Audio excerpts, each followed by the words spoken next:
todos! Hoje é o último dia do nosso desafio do terror e você é muito bem-vindo como leitor para apreciar esse conto que, posso dizer, garantirá grandes surpresas para o leitor. Então, se você ainda não conhece o conto A Casa do Juiz, de Bram Stoker, recomendo que você faça a leitura o mais rápido possível e entre nessa nuance de mistérios e do sobrenatural. Inclusive uma história bem assustadora, que realmente é digna de último dia do desafio do terror. Esse escritor é o mesmo que produziu o Drácula. Então, se vocês não conhecem esse conto ou não associaram ao Drácula, sim, o Bram Stoker, ele é o autor de O Drácula. Então, ele sempre gostou muito de contar essas histórias voltadas para a questão do terror, do sobrenatural. Sempre foi realmente um gosto dele. Então, hoje a gente vai falar sobre A Casa do Juiz. E eu vou começar contando para vocês as histórias, nuances e muita coisa que a gente pode interpretar dessa história interessantíssima. Vamos começar com o nosso personagem principal. Dessa vez, temos o nome de um personagem que se chama o Malcolm. E o Malcolm, ele é um rapaz muito estudioso, um rapaz que era muito aplicado na área da matemática e ele vai fazer um exame, ou seja, ele vai fazer uma prova. Com base nisso, ele tem uma ideia, ele diz, bom, vou procurar um lugar bem afastado, bem distante, porque eu quero me concentrar nos meus estudos, eu não quero desviar minha atenção para nada, quero ficar tão somente ali concentrado nos meus estudos da matemática. E aí ele pensou em algum lugar que ele pudesse escolher sozinho, porque ele sabia que se pedisse a um amigo, provavelmente o lugar que ele iria passar essa temporada de estudos, ele teria que dar atenção ao amigo dos amigos. Então ele queria realmente algo bem estranho. Bem estranho não, bem distante, bem afastado, e que ele não tivesse contato com outras pessoas. Só que aí, o que ele teve? A ideia de fazer. Pegou lá uma lista de estações de trem, viu aquela que ele nem conhecia, nem imaginava e foi justamente para essa. Chegando numa cidade extremamente pacata, isolada, deserta, silêncio praticamente total, ele acaba se hospedando no local onde ele passa a noite. Só que esse lugar, apesar de já ser bastante isolado, de não ter muita movimentação, ainda não era o suficiente para ele. Daí, ele começa a fazer algumas perguntas às pessoas que moravam nessa hospedagem para ter informações sobre uma casa, algum local que ele pudesse alugar. E é o que ele faz. Ele sai procurando algumas possibilidades e se dá logo de cara com uma casa majestosa, antiga, bem assim, antiga mesmo, bem isolada, afastada e muito afastada. Para vocês terem uma noção, essa cidade onde ele foi se localizar, ela só tinha uma venda durante uma semana de mantimentos, então as pessoas compravam tudo que queriam nessa semana e depois dos outros 21 dias era praticamente isolamento total. Quando ele vai nessa casa, que era já bem afastada mesmo de qualquer tipo de presença, vamos dizer assim, humana, em onde ele achava que poderia se concentrar ao máximo nos seus estudos, há uma descrição que eu acho bem interessante mostrar para vocês, fazer a leitura para vocês terem uma ideia do que era essa casa e de por que assim ele achou que era a ideal para que ele pudesse ali se concentrar nos estudos da matemática, levar seus livros, enfim. O que ele queria era se afastar para estudar. Esse era o objetivo do Malcolm. Então, como é que era essa casa? Assim diz o texto. Era uma casa velha, desconjuntada, em pesado estilo jacobino, com torres e janelas muito grossas, estranhamente pequenas e mais altas do que de costume, cercada por um muro largo e altíssimo de tijolos. Na verdade, examinando melhor, parecia mais uma fortificação do que uma moradia comum. Mas todas essas coisas... Olá, Pedro, seja bem-vindo. Mas todas essas coisas agradavam a Malcolm. Eis o lugar que eu estava procurando. Se eu puder ficar aqui, serei feliz, pensou ele. Sua alegria aumentou ao se certificar de que não havia ninguém morando ali. Então, quando ele chegou na casa, que ele notou que era realmente isolado E é bem assustador só o fato de ter esse muro muito alto, que parecia mais uma fortificação. Isso já é bem assustador. Por quê? Porque caso ele precisasse de uma ajuda, caso ele precisasse de alguma coisa, daqui que alguém fosse perceber que algo tivesse acontecido com ele, já seria até tarde. Então era realmente bem isolado e ele gostou justamente desse aspecto, por isso que ele queria, porque queria morar nessa casa. Então o que ele fez? Quis logo saber quem era o responsável pelo aluguel da casa. Então ele sai, vai nos correios e acaba descobrindo que tem um agente, né, imobiliário que era o responsável pelos aluguéis daquela casa. Se encontrando com esse senhor, ele diz, olha, eu tenho intenção de alugar aquela casa, é justamente a que eu quero. E o homem já fica, sério, você quer essa casa? Tem anos que ninguém quer morar nessa casa. O senhor sabe, existe muito preconceito em relação à casa. E quanto mais tempo ela fica sem ser alugada, mais as pessoas não querem, vamos dizer assim, alugar. Porque sempre ficam achando que tem alguma coisa sobrenatural, que tem alguma coisa muito estranha acontecendo lá. Só que aí, o que é que aconteceu? Ele vai e diz, não, tudo bem, nem pergunta. Na verdade, ele nem pergunta por que as pessoas não queriam alugar. Ele diz, depois eu vou acabar sabendo. Então, ele, assim, não se preocupa com isso. Então, ele aluga por 3 meses, embora ele nem fosse passar esse tempo todo. Vai lá na casa, o homem fica super feliz da vida, né? Porque ninguém queria alugar aquilo ali, ele diz, inclusive o homem até diz assim, eu poderia até deixar que as pessoas até morassem de graça, só para que as outras vissem que a casa estava sendo habitada e parassem com essas histórias mirabolantes de que alguma coisa estranha acontece por lá. Enfim, Malcolm vai lá, aluga a casa, não procura mais saber detalhes sobre por que as pessoas não queriam morar lá e ele se sente no verdadeiro paraíso, porque ele diz, nossa, isso aqui é um lugar ideal, super isolado, ninguém quer chegar nem perto, ninguém quer nem se aproximar aqui dessa casa. Então, o que vai acontecer? Ele chega, vai para casa, só que aí ele contrata o serviço de 2 senhoras. Tem a senhora Dempster, que é a senhora que é responsável pela questão da preparar a comida dele, né, de cozinhar, de dar uma arrumada também nas coisas dele. E tem a senhora Ihan. E essa senhora, ela é muito mais, vamos dizer assim, amedrontada com essa história da casa. Tanto que quando ela vai lá, ela já fica dizendo assim, olha, o senhor tem certeza? Porque se eu fosse o senhor, eu não ficava nessa casa. Se fosse sua mãe, eu vinha lhe tirar daqui. E ele ficava meio que rindo, achando engraçado, porque ela ficava tão nervosa. Do que acontecia ali. E ela disse, olha, eu não sei exatamente o que, porque eu não sou daqui, eu já cheguei aqui depois. Mas ninguém quer se aproximar dessa casa. Então, só por isso me dá até calafrio de ficar aqui. E eu não dormiria uma noite aqui nessa casa. Não teria quem me fizesse dormir aqui nessa casa. E ela fica preocupada com ele, dá algumas recomendações, faz arrumação e leva os mantimentos que ele precisava, né, para que ele pudesse passar bastante tempo lá na casa e fica sempre indo visitá-lo para saber se ele tem alguma necessidade e precisaria dos serviços dela. Então, mas essa senhora, ela realmente tinha bastante medo. Mas antes dela sair, ela se encontra com a senhora, eu esqueci o nome dela, Dempster. Ela conhece com a senhora Dempster, que era uma senhora que já pensava diferente. Ela disse, isso é tudo coisa da cabeça desse povo, porque se tem alguma coisa aqui de fantasma nessa casa são os ratos, porque aqui tem muito rato. Então, rato é a mesma coisa que fantasma. Escutar barulho, ruído, você vai ouvir alguma coisa, uma porta velha que se destranca, alguma maçaneta que está um pouco mais frouxa. Então, todos esses barulhos acabam alimentando, vamos dizer assim, o imaginário popular, e as pessoas ficam imaginando coisas.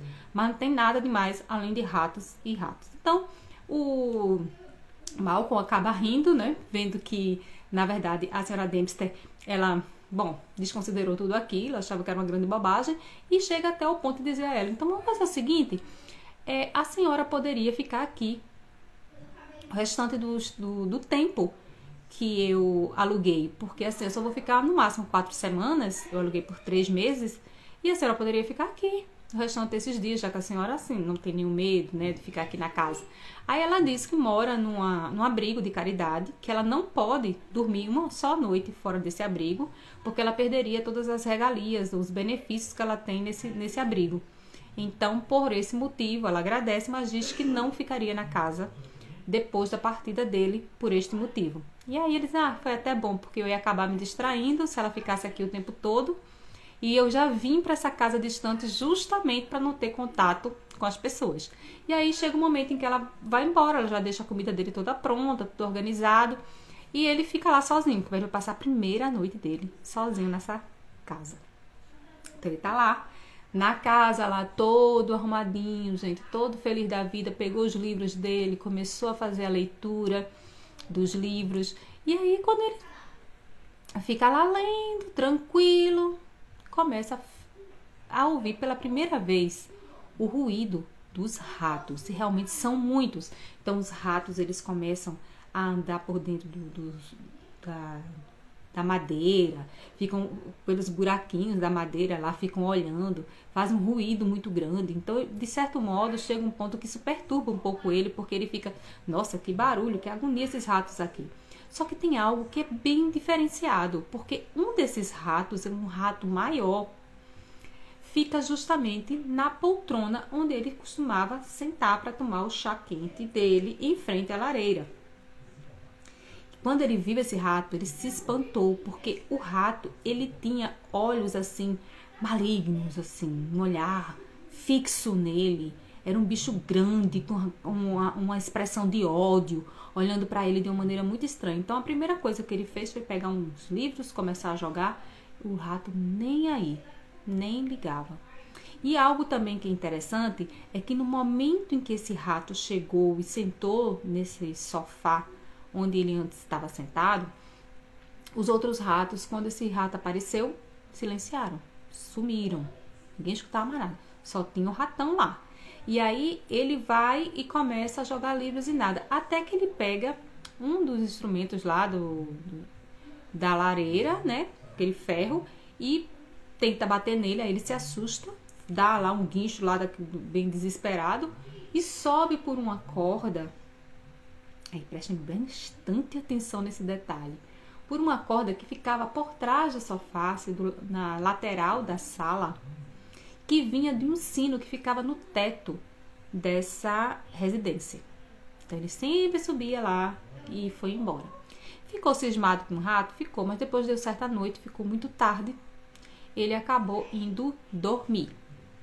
Então vai lá, Malcolm, e dorme. Deixa eu ver aqui a outra parte. O que acontece depois disso? No outro dia, ele vai e comenta com a senhora Dempster. Nossa, ela chegou lá, ele estava ainda dormindo, porque ele foi dormir bastante tarde, né? E depois, quando a outra senhora chegou, que a senhora Irhan chegou para conversar com ela, ficou até, nossa, que alívio, ele conseguiu passar a primeira noite bem tranquilo, não teve nada extraordinário. Começa a conversar, ele fala do rato, mas aí ele pegou os livros dele, comeu, né, que a senhora Dempster já tinha arrumado tudo, comeu, pegou os livros dele e foi para a floresta, foi passear lá, estudar. Depois de um tempo foi que ele retornou. Nesse retorno, ele vai e chega e fica assim, pensando no tal do rato. Ele diz, nossa, coisa mais esquisita, né? Até então, silêncio.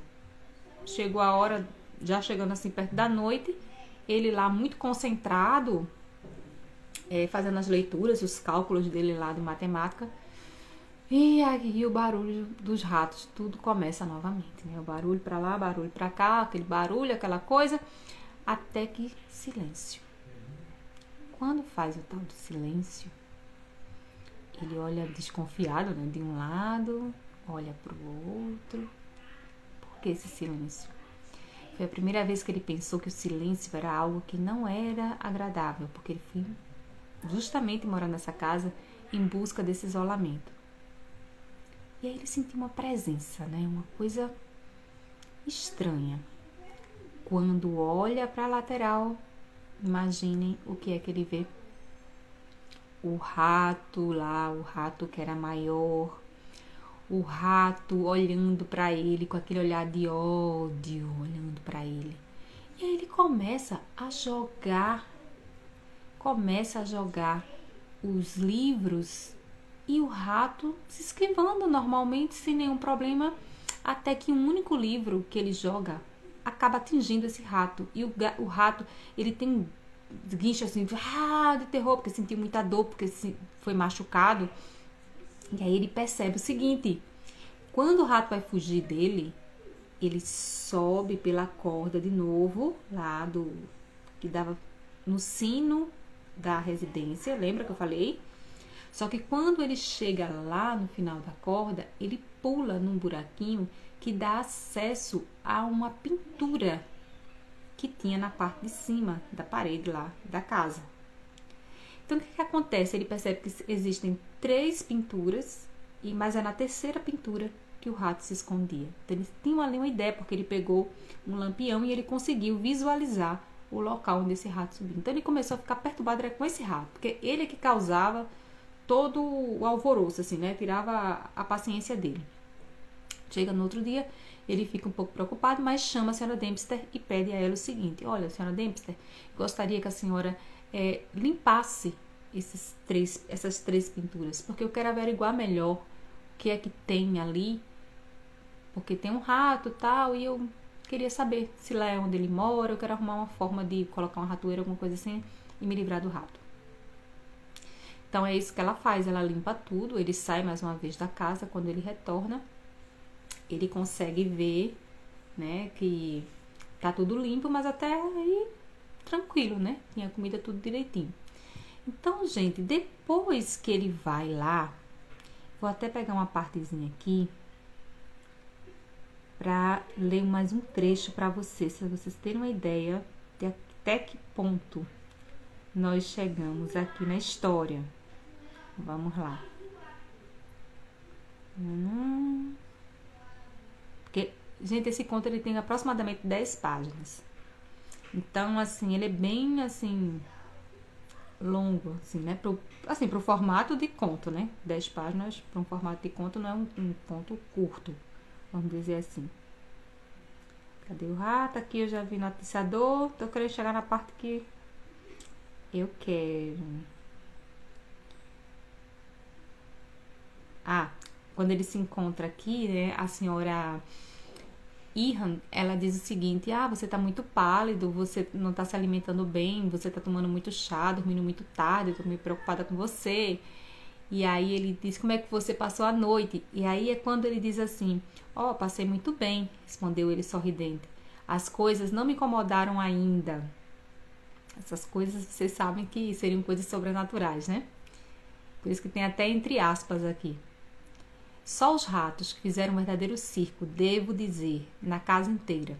Um velho diabo de olhar maligno chegou a sentar na minha cadeira junto do fogo e só fugiu quando tentei acertá-lo com o atiçador.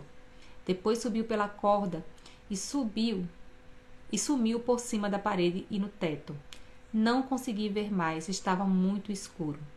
Então a senhora Ihan diz o seguinte: Deus nos livre, um velho diabo e sentado na cadeira junto do fogo. Cuidado, meu senhor, tome cuidado. As pessoas zombam, mas muita coisa é verdade. Então ele começa realmente a rir, né? E ele até pede desculpas a ela, se achou que ele foi rude por estar rindo dela, né? E ele volta a gargalhar, depois ele entra na casa novamente, vai fumar o cigarro dele, vai aquela história lá do rato novamente, tenta subir sobe na corda. E aí chega um momento em que ele faz o seguinte: ele vai na casa, vai na hospedaria onde ele tinha se instalado antes dessa casa, e lá ele conhece um médico. E o médico tinha chegado lá a pedido da senhora Ihan, que estava um pouco preocupada com o aspecto dele, como se ele não estivesse dormindo bem, não estivesse muito bem. Só que ele acaba desconfiando que aquele médico não estava ali aleatoriamente, que ele foi chamado por ela. E aí o médico acaba confessando que sim, que ela estava preocupada. E aí ele diz: olha, pare de tomar esse chá é muito forte, deixa você sem dormir bem. E ele acaba dizendo, inclusive, que lá naquela casa, ele começa a contar sobre a história do rato, que achava muito estranho, porque tinha uma corda que caía por trás desse sofá, né, dessa cadeira, na sala, e que ele achava muito estranho ter aquela corda. Aí é que ele acaba descobrindo que a casa era de um juiz muito severo. Há muitos anos atrás, esse juiz, ele punia as pessoas que ele considerava que eram pessoas vamos dizer assim, que eram julgadas e não eram absolvidas, né? Então, ele condenava essas pessoas à morte. Então, a corda era usada por um carrasco, e o carrasco pegava aquelas pessoas e enforcava as pessoas que não eram absolvidas por esse juiz. E que ele realmente tinha uma fama de não ser a pessoa mais amável, né, da redondeza. Então, ele fica sabendo disso, e aí o médico, por precaução, disse assim: eu poderia até dormir com você essa noite na casa, mas aí eu não posso me afastar da minha. A gente pode combinar o seguinte: caso aconteça alguma coisa de você ver esse rato, alguma coisa nesse sentido, você pode puxar a corda, que aí o sino vai bater, todo mundo vai ouvir, e aí a gente pode ir até a casa para fazer alguma coisa por você, caso seja necessário. É importante salientar que quando ele joga um dos livros que eu comentei com vocês, nesse rato, né, que o observava, e foi o único livro que bateu, e quando ele vai recolher os livros, ele descobre que não foi o de matemática, não foi lá aqueles cálculos, os livros de cálculos dele que atingiram o rato, mas foi a Bíblia que a mãe dele havia presenteado. Ou seja, quando ele conta isso, a senhora que estava junto com o médico lá na hospedaria, ela já fica passando mal. Inclusive, tem que dar mistura uma água com conhaque, dão a ela para ela acalmar, porque ela fica apavorada. Diz: nossa, já tem o olho do demônio, já fica perto do fogo, né? Esse rato tem alguma coisa de ruim, e ainda mais uma Bíblia que faz ele correr, se afastar, né? Então, tem alguma coisa errada. Mas aí ele volta para casa, começa uma chuva muito intensa, na verdade uma tempestade, o vento muito forte, e o silêncio realmente estava dentro da casa, né, quando ele entra lá. Então ele vê que está tudo arrumadinho, ele percebe que os quadros foram limpos como ele havia pedido à senhora Wester, e ele, quando fita, ele começa a escutar o ruído dos ratos novamente, e de repente silêncio, que era normalmente o que acontecia. Os ratos começavam um barulho, e depois, quando vinha o silêncio, era a presença lá do rato mor, né, o rato que era estranho. E mais uma vez, ele agora, quando olha, ele vê o rato descendo pela corda. Só que quando ele vê o rato descendo pela corda, ele percebe o seguinte, que o rato, ele estava roendo a corda. Já estava praticamente, vamos dizer assim, acabando com ela.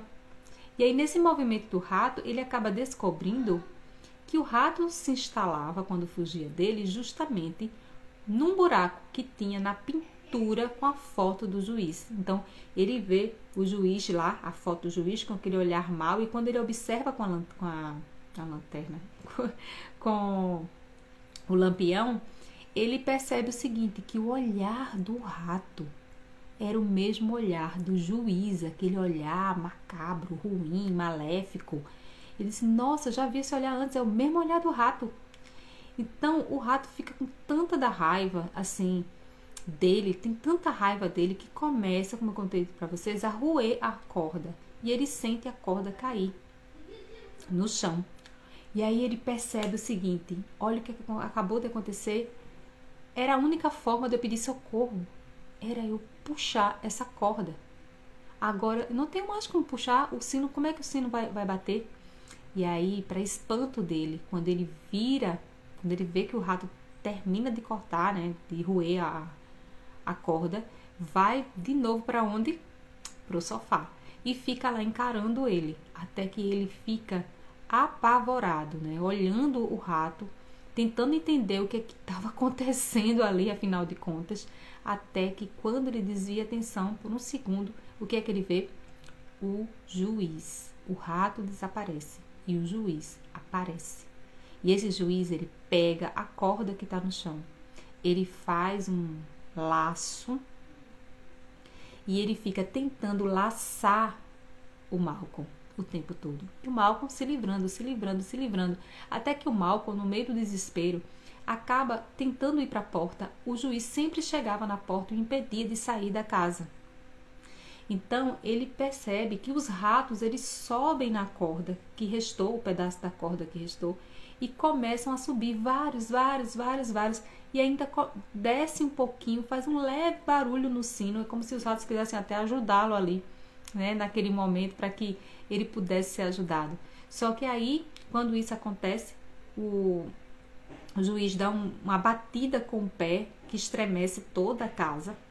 Os ratos, eles saem correndo desesperados, né? O juiz fica muito furioso e aí ele pega a corda, coloca no pescoço do Malcolm, coloca ele pendurado em cima, bota, ele fica, inclusive, gente, ele fica perplexo. Nesse momento, ele fica totalmente perplexo, paralisado. Ele não consegue pedir ajuda, ele não consegue gritar, ele não consegue lançar nada contra essa alma penada, ele não consegue fazer nada. Ele só sente a mão gelada, fria no pescoço dele, colocando aquela corda e apertando, apertando sem parar. Então, quando ele vai e fica nesse ato de perplexidade, né, que ele se vê sem saída, de sair dessa situação, o juiz vai e coloca ele meio que numa posição em que ele pudesse puxar, né, tirar a cadeira de baixo e enforcá-lo. A gente vai ver exatamente essa parte aqui agora, para vocês terem uma noção, né, porque quando a gente lê é diferente, né, e por isso que eu amo a escrita, porque a escrita faz a gente ver com os nossos olhos, imaginar, né, como é que aquela cena aconteceu. Então ele coloca aqui o seguinte, ó, um estrondo pavoroso de trovão estourou sobre a casa quando ele tornou a erguer a corda, enquanto os ratos continuavam a subir e descer pela corda, como se lhe restasse pouco tempo.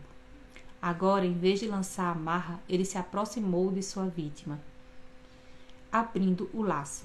À medida que se aproximava, parecia haver algo paralisante em sua presença. Malcolmson permanecia ali rígido como um cadáver. Sentia os dedos gélidos do juiz em seu pescoço enquanto ajustava a corda. Nossa, gente, imagina o terror disso, hein? Você vê uma pessoa que já morreu, não, horroroso isso aqui. Sentia os dedos gélidos do juiz em seu pescoço enquanto ajustava a corda. O laço foi apertado, bem apertado. O juiz, então, erguendo a forma rígida do estudante em seus braços, levou até... posicionou-se... Não, desculpa, gente, me perdi. A forma rígida em seu braço, levou até a cadeira de carvalho e o pôs em pé sobre o assento. Posicionando-se ao lado dele, estendeu a mão e alcançou a ponta solta da corda do sino. Ao fazê-lo, os ratos fugiram entre guinchos e sumiram pelo buraco no teto. Tomando a ponta da corda que enlaça o pescoço de Malcolmson, o magistrado amarrou a corda do sino que pendia do teto, desceu até o chão e empurrou a cadeira. Quando o sino da casa do juiz começou a tocar, lampiões e tochas de diversos tipos apareceram, e no instante uma multidão silenciosa estava em frente ao local. Bateram com força na porta da frente, mas ninguém respondeu. Resolveram então arrombar a porta. Entraram na grande sala de jantar, com o médico à frente do grupo. Da ponta da corda do grande sino pendia o corpo do estudante, e no rosto do juiz, do quadro, havia um sorriso maligno. E assim finaliza A Casa do Juiz, de Bram Stoker. Bem terrível essa história. Finalizamos o nosso desafio do terror com essa história horripilante, né? Horripilante, coisa de terror mesmo. Isso aqui é uma história bem de terror mesmo, né? De você ver a alma lá e você ficar estatalado de tanto pavor, de tanto medo, que você não consegue nem se mover e ele conseguir lhe matar, né? Bom, gente, eu agradeço demais a participação de vocês no desafio do terror. Teremos sim mais um desafio. Logo vou comentar com vocês quais são os contos, né, qual vai ser a temática que nós vamos fazer. Sempre dizendo que se você ainda não me segue aqui no perfil Professora Andresa, que você possa me seguir, possa curtir esse vídeo, compartilhar. E também eu tenho um canal do YouTube, que é o @Professora Andresa, bem igualzinho do Instagram. Se você puder também me ajudar a divulgar esse trabalho de incentivo à leitura, eu agradeço grandemente. Então, você pode ir lá, se inscrever no canal e, além de se inscrever, curtir, compartilhar, né, para que o YouTube entenda, né, que precisa distribuir melhor esse conteúdo. Então, finalizamos aqui, foram 5 dias. 5 dias e já deixa saudade, os 5 contos de terror. Tivemos aqui Guy de Maupassant com A Mão e o Orla. Tivemos 2 dias aqui com Guy de Maupassant. Me despeço do Guy de Maupassant, por enquanto, no desafio. Temos o Bran Lincoln hoje com A Casa do Juiz. Também estou me despedindo do Bran Lincoln. E também nós temos o Edgar Allan Poe, O Gato Preto. Nós fizemos a análise, e a Shirley Jackson, A Loteria. Esses foram os 5 contos que nós analisamos. E quando eu falo assim, eu falo que todos esses escritores, realmente eles são eternos, gente. Eu amo assim a escrita, amo a leitura, e vejo que o escritor, ele deixa sua marca no mundo para sempre. Então, toda vez que a gente lê um texto deles, é como se a gente estivesse com eles ali, compartilhando com eles de todas essas nuances, todos esses conflitos, todas essas visões de mundo. Por isso que é tão rico e tão importante, essa parte da leitura. Então, torne-se mesmo um leitor proficiente. Não desista, leia, nem que seja pouquinho, aos pouquinhos, mas vá firme nesse propósito, porque a leitura abre portas. A leitura abre a sua mente. Beijo, meus queridos, até a próxima, e aguardem que vai ter mais desafio. Tchau!